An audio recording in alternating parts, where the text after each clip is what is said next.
ህይወት ባዕላን ባዕላ ክሳዕ ትስተኻኸል ምጽባይ ተሓድገሉን ለውጢ ናይ ምምጻእ ዓቕሚ ኣብ ኣእምሮኻ ከም ዘሎ ትርድአሉን ግዜ ክመጽእ እዩ።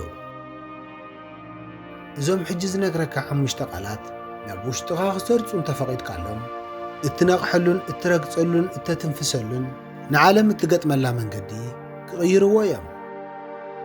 በብመዓልቲ ንግሆ እቲ ጫውጫውታ ከይረበሸካ ዓለም ናብ ርእሳ ከይሰሓበትካ ናይ ሰባት ርእቶን ትጽቢታትን ሓላፍነትን ኣብ ማእገርካ ከይዓረፈ ከሎ ኣእምሮኻ ዘይተተንከፈሉ ሓፂር ናይ ጸጥታ መስኮት ኣሎ። እታ ቅጽበት እቲኣ ኩሉ ነገር እያ ማለት እውን እትቕረጸሉ ቦታ እያ። ሓሳብካ ዝሕፀረሉ ቦታ እያ ጥራሕ ዘይኮነስ ኣንፈትካ ዝውሰነሉ ቦታ እውን እያ። መብዛሕትኡ ሰብ ግን ነታ ቅጽበት የበኸና። ስልኮም የልዕሉ፣ ስልኮም ይነኻኽኡ፣ ምስ ሰባት ዓርሶም የናጻጽሩን ግብረ መልስን ይህቡን። ብኡ ድማ ሰላም ኣመሕሊፎም ይህቡ ኣለዉ ማለት እዩ። ኣብዚ ስቴቲዝም ግን ዝተፈለየ መንገዲ የምህረና። ጸጥታ ዝተመልኦ ጥበብ ዝተረኸበሉ መንገዲ። ማርከስ ኣውሬልየስ ኣብ ሓደ እዋን ከምዚ ኢሉ ጽሒፉ ነይሩ።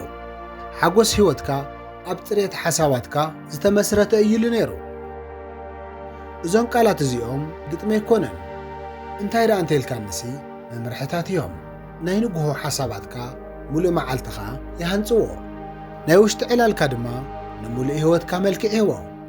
ነዚ እዩ እውን ከምዚ ዝበሃል ንግሆኻ ብዕላማን ብንጹርነትን ብዝመርሑኻን ብዘጥንክሩኻን ምስቲ ዝለዓለ መንነትካ ብዘተኣሳስሩኻ ቃላት ክትጅምር ዘለካ ዝበሃል።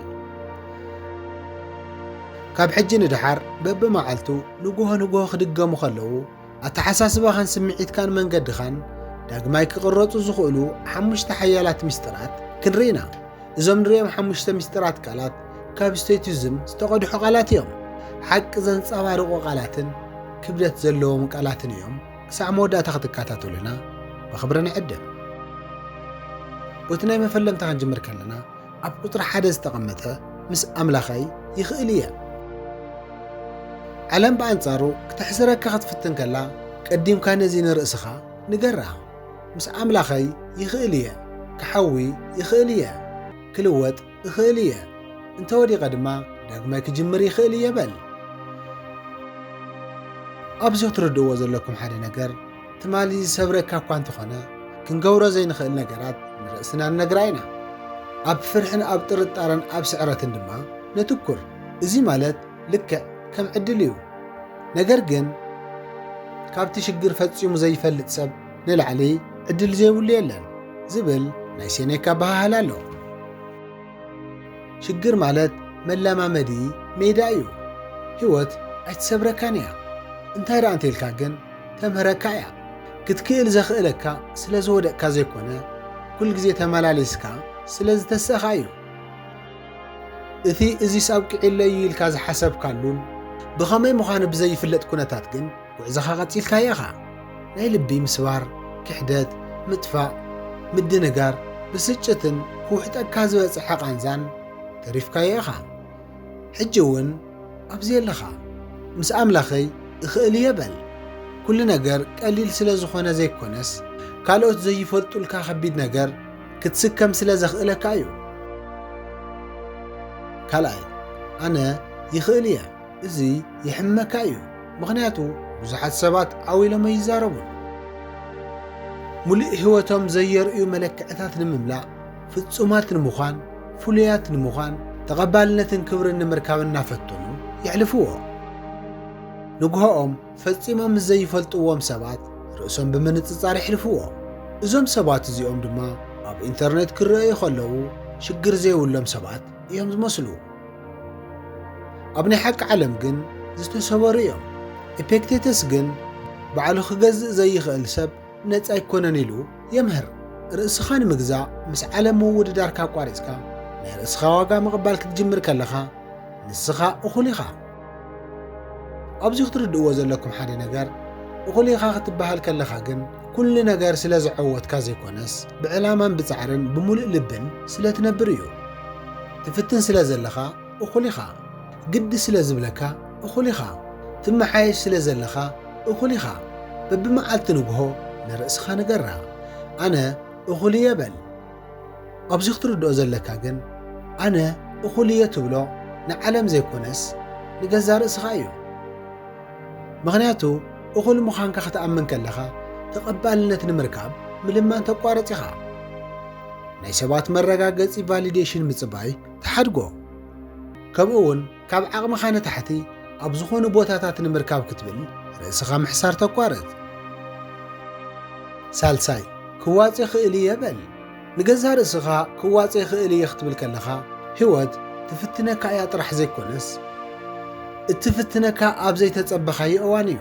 ዘይተጸበኻዮም ዕዳታት፣ ሃንደበታዊ ባእስታት፣ ዝፈረሱ ትልምታትን በይንኻ ዝኾንካሎም ምሸታትን ናይ ጥርጣረ እዋናትን። ኣብቶም እዋናት እቲኦም ኣእምሮኻ ጫውጫውታ ይምላእ።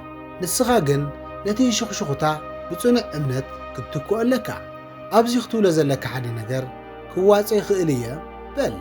ማርኮስ ኦሬልየስ ከም ዘዘኻኸረና ብዝኾነ ይኹን ናይ ወፃኢ ነገር እንተተረቢሽካ እቲ ቃንዛ ዘሎ ኣብቲ ነገር ዘይኮነስ ንስኻ ብዛዕባ እቲ ነገር ኣብ ዘለካ ግምት እዩ ይብል። ስቓይካ ዝውስኖ እቲ ዝሃብካዮ ምላሽ እምበር እቲ ፍጻመ ባዕሉ ኣይኮነን። ክዋጽ ይኽእል እየ ክትብል ከለኻ ነቲ ቓልሲ ትኽሕዶ ኣይኮነን። እንታይ ደኣ እንተልካ ንሲ ኣብ ውሽጢ ጸኒዕኻ ናይ ምጽናሕ ዓቕምኻ እትእውጅ ኣለኻ እምበር። ኣብዚ ክትዝክሮ ዝደሊ ሓደ ነገር ከጥፍኡን እዮም ኢልካ ዝሓሰብካዮም እዋናት ሓሊፎም እዮም።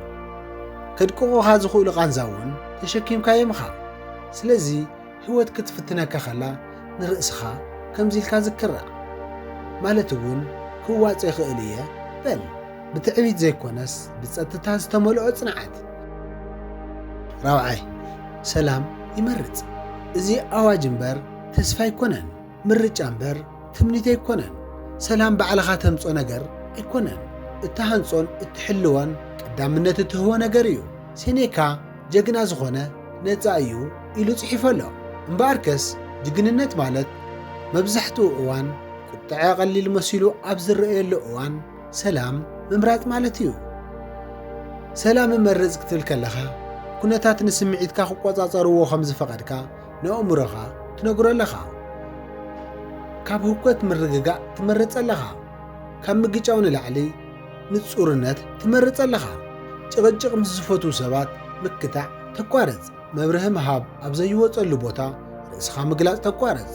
ንኹሉ ጸርፍታት፣ ንኹሉ ንዕቐታት ከናድዱኻ ንዝፈተኑ ኩሉ ምላሽ ምሃብ ተሓድጎ።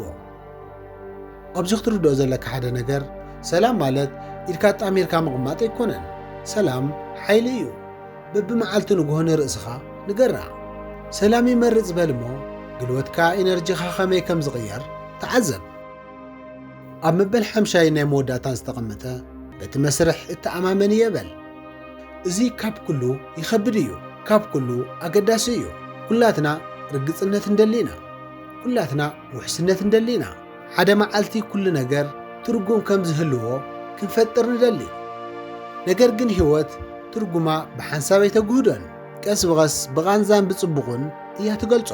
ኢፔክቴተስ ነገራት ከም ዝደለኻዮ ክኾኑ ኣይትመነ፣ ከም ዝኾን ኢልካ ክኾኑ ተመነ ብምባል ኣድኒቑ እዩ። በቲ መስርሕ ምትእምማን ማለት ብርእስኻ ምትእምማንን ኣብ ናይ ምጽዋር ዓቕምኻ ኣብ ጻዕርኻን ኣብ ትግሃትካን ምትእምማን ማለት እዩ። ብድንጓይ ማለት ምክልኻል ማለት ከም ዘይኮነ ከምኡ እውን ምድንጋር ማለት ውድቀት ከም ዘይኮነ ምርዳእ እዩ። በብመዓልቲ ንግሆ ንርእስኻ ከምዚ ኢልካ ዘኻኽራ በቲ መስርሕ ይተኣማመን እየ በላ። ነፍሲ ወከፍ ቃል ዕላማ ከም ዘለዎ እመን። መወዳእታታትን ንሓደሽቲ ፈለማታትን ቦታ ከም ዝፈጥሩ እመን። ዕብየት መብዛሕትኡ እዋን ብዘይምችወካ ኩነታት ተመሊሱ ከም ዝመጽእ እመን። በቲ መስርሕ ክትተኣማመን ከለኻ ክትቋጻጸሮ ብዘይትኽእል መንገዲ ምጭናቕ ተቋረጽ። ግዜ ንዝደሊ ነገር ምቅልጣፍ ተሓድጎ።